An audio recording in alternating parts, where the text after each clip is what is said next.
ரொம்ப அழகா மனைவிமார் நல்ல மனைவியாக இருந்தால் எத்தாலும் கூடி இருக்கலாம், சற்று ஏறுமாறாக இருப்பாளே யாமாகில் கூறாமல் கொள் சந்நியாசம். மனைவி சரியில்லையா ஓடி போயிரு. யாரு? எங்க பாட்டி.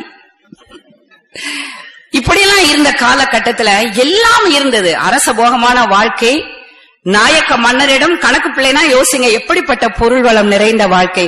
அப்படியே தாமரை இலை தண்ணீர் போல வாழ்ந்தார் தாய்மானார். அவர் கொஞ்சம் கூட ஈடுபாடு இல்ல.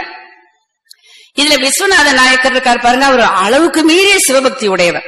ஆனா அவருடைய அந்த ஆட்சி திறம் அவருக்கு போதாத காரணத்தால் பகைவர்களால் நாடு சூழப்படுகின்றது. தாய்மானவர் காலம் ஜாதி சண்டை, மொழி சண்டை, இனச்சண்டை, ஒற்றுமை இல்லாத சூழல். அதனால்தான் அவருடைய பாடல்கள் முழுக்க முழுக்க சமரச சன்மார்க்க நெறி. பின்னால வள்ளலார் அவரிடமிருந்துதான் அந்த பல பாடல்களுக்கு உண்டான கருப்பொருட்களை பெறுகின்றார்.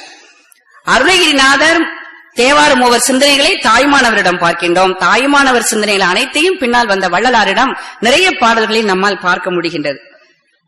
அப்ப ரொம்ப வருத்தப்படுகின்றார் தாய்மானவர். ஒரு பாட்டு சொல்றார், 3 விதமாக படித்தவர்களை பிரிக்கின்றார். அந்த காலத்துல எப்படி இருந்திருக்காங்க? ஒரு குரூப் வேதாந்திகள், சித்தாந்திகள், இன்னொருவர் சித்தர்கள். சித்தர்கள் சமரச நோக்குடைய சித்தர்கள். இந்த 3 பேரை என்ன செஞ்சிருக்காங்கன்னா, இவர்களுக்குள் எப்பொழுது பார்த்தாலும் ஆன்மீக வாதங்கள். நீங்க இலக்கிய வரலாற்றுல பாத்தீங்கன்னா சமய போர்கள் நிறைய நடக்கும். சமய போர்களில் என் சமயம் உயர்ந்தது, உன் சமயம் உயர்ந்தது. வில்லிபுத்தூர் ஆழ்வார் என்ன பண்ணார், ஒரு நீல துரட்டி மாதிரி வச்சுக்குவார். அதுல ஒரு கொக்கி மாதிரி இருக்கும், அந்த காதுல மாட்டிக்குவார். சரியா ஆன்சர் பண்ண தெரியலனா ஒரே ஈழ அந்த காது அந்தே போயிடும் புலவர்களுக்கு. அப்படி காதறுபட்டு ஊரெல்லாம் புலவர்கள். இப்படி அந்த சொல் ஆற்றலால் ஒருவர் ஒருவரை வெல்லுதல், சமய பேச்சால் வெல்லுதல், இப்படி எல்லாம் இருக்கிற சூழ்நிலையை பார்த்து தாய்மானவர் நொந்து போகின்றார். என்ன சொன்னார் தெரியுமா? கல்லாத பேர்களே நல்லவர்கள். ஒரு முடிவுக்கு வந்துட்டார், அப்பா படிக்கவே வேண்டாம்ப்பா. இந்த சிந்தனை யார் கொடுத்தா? உற்றாரை யான் வேண்டேன், பேர் வேண்டேன், ஊர் வேண்டேன், கற்றாரை யான் வேண்டேன், கற்பனவும் இனியமையும், குற்றாலத்து அமர்ந்து உரையும் கூத்தா உன் குறை கழற்கே, கற்றாவின் மனம் போல கசிந்துருக வேண்டுவனே. மாணிக்கவாசகர் சொல்றார், ஒத்துமை வேண்டாம் சாமி.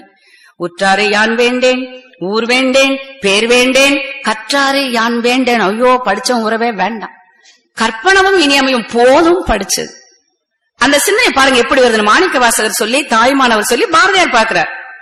படிச்சவன் சூதும் வாதும் பண்ணினா போவான் போவான், ஐயோன்னு போவான், சாபவே கொடுக்கிறார்.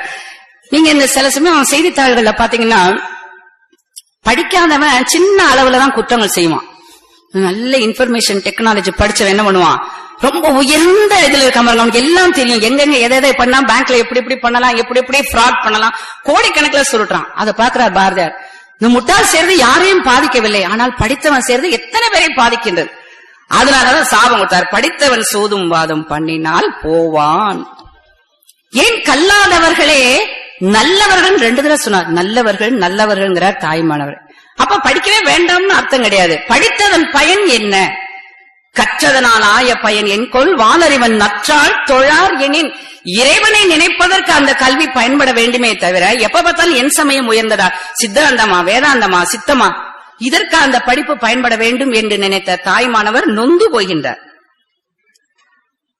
அப்ப என்ன சொல்லுகின்றார்? கற்பதன் பயன் அன்பு செலுத்துதல். ரொம்ப அருமையா கம்பன்ல ஒரு வரி வரும், பகைமை கூடாது, யாருடனும் பகைமை இல்லை என்று சொன்ன பிறகு போர் ஒடுங்கும், புகழ் ஒடுங்காது. எங்கே பகைமை தொலைகின்றதோ அங்கு அன்பு நெறி வளர முடியும் என்று தாய்மானவர் உள்ளத்துல சிறு வயதிலிருந்து அவருக்கு ஊறுகின்றது.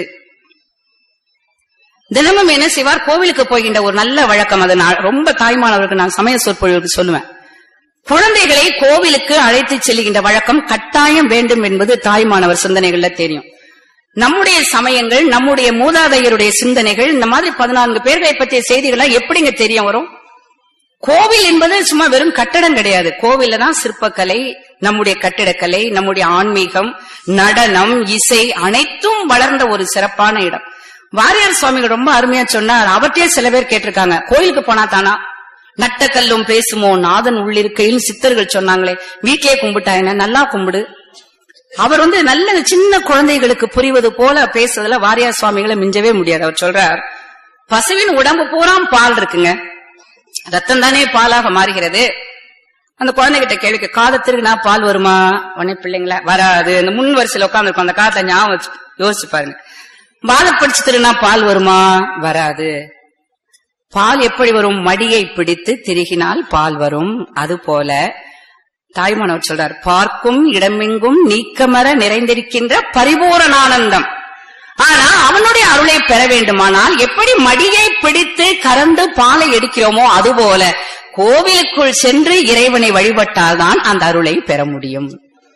கோவிலுக்கு செல்ல வேண்டும். மண்ணினில் பிறந்தார் பெரும்பயன், மதிசூடும் அன்னலார் அடியார்தமை அமுது சேவித்தல், கண்ணினால் அவர் நல்விழா பொலிவு கண்டு ஆதல். சேக்கிழார் சொல்றார், இறைவனுடைய அருளை 4256 பாட்டுல ஒரே ஒரு பாட்டுல சொல்லுங்க, பெரிய புராணம் என்ன செய்தியை சொல்லுகிறது என்றால் 2 செய்திங்க. பசிச்சு வந்தவனுக்கு சோத்த போடுங்க. எல்லாருமா கோயிலுக்கு போய் சாமி, இல்லைன்னா இங்க இருந்து இருமுடி கட்டிக்கொண்டு 40 நாட்கள் விரதந்து எங்க அங்க போனோம்? ஏன் அந்த மகரஜோதி இங்க பார்த்தமே பார்க்க முடியாதா? மனதிற்கு கிடைக்கின்ற அமைதி, அந்த அமைதியை தேடி அவரவர் எங்கெங்கோ செல்லவில்லையா, அந்த கோவில்களுக்கு சென்று வழிபடுவதை தாய்மானவர் மிக அருமையாக கடைபிடிக்கின்றார். அவர் சொல்றார், வாரியார் சுவாமிகள் இன்னொன்று சொல்றார். இப்போ சூரிய ஒளி இருக்கிறது, அந்த ஒளியை பட்டு நாம ஒண்ணு எரிஞ்சு போறதில்ல. ஆனால் அதே சூரிய ஒளி ஒரு சூரியகாந்த கல் அதன் வழியாக குவிக்கப்பட்டு கீழே வருகின்ற பொழுது நீங்க ஒரு பஞ்சை வச்சீங்கன்னா பஞ்சு பத்தி எரியும். அப்ப ஆற்றல் எல்லா இடத்திலும் இருக்கு. இறைவனுடைய ஆற்றல் இல்லாத இடம் இல்லை. ஆனால் அந்த ஆற்றல் அனைத்தையும் குவித்து இறைவனுடைய அருளை நாம் பெற உரிய இடம் கோவில். எப்படி வழிபட வேண்டும்? அங்கை கொடு மலர் தூவி அங்கமது புழைகிப்ப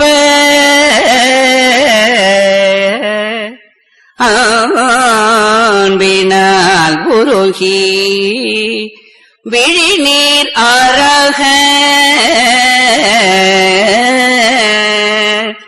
ஆராத முக்தியினது ஆவேச ஆசை கடலுக்குள் மூழ்கி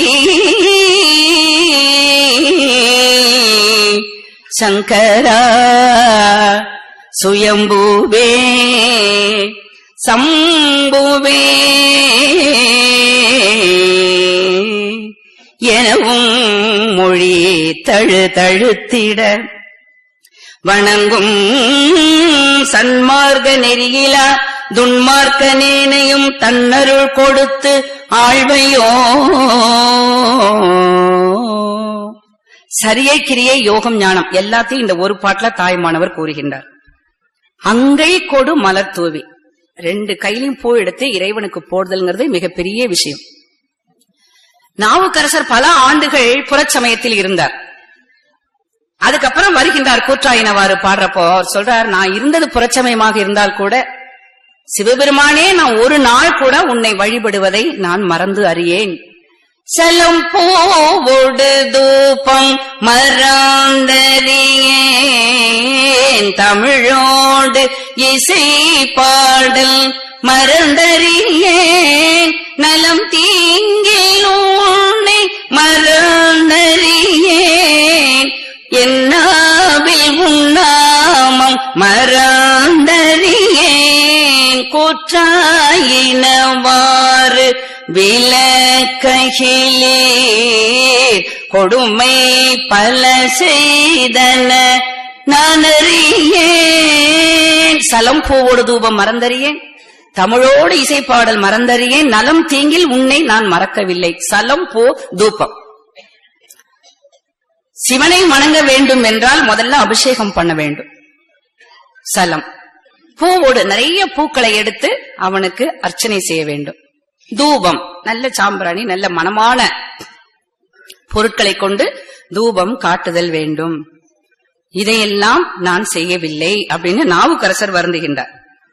இவர் சொல்கிறார், அனைத்தையும் நான் செய்து கொண்டிருக்கிறேன் பரம்பொருளே, உன்னுடைய அருளை நான் எப்பொழுது அடைய முடியும்?